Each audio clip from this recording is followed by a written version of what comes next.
3 years.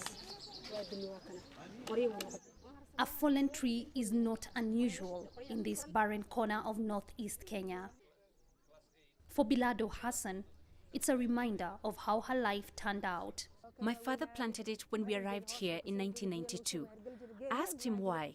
He said it was meant to provide shade for us. They'd only meant to stay a few weeks to escape the worst of the conflict back home.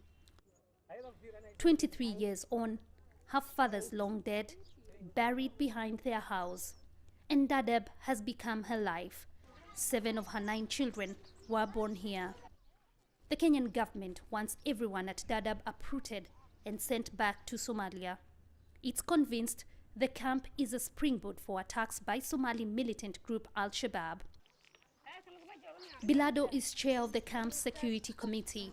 She knows better than to speak out loud, but she wants the world to know Al-shabab is a threat inside the camp too. Forget about the bad people. We're also being targeted. Recently, the chairman of Defalai was killed, and people are receiving death threats as a result. Such is the fear and dread of the outlawed militant group that many here would dare not speak anything Al-Shabab or its alleged presence and activities publicly. Privately though, there is anger towards Al-Shabab and fears of a backlash from Kenya. On this day, officials from the African Union were given a tour of the world's largest refugee camp. They agree with the United Nations. There can be no early closure of Dadaab, whatever Kenya demands. They are going to discuss it, and the appropriate way they find the solution, because it's not something that they can do in one day. So it is why they are signing the agreement.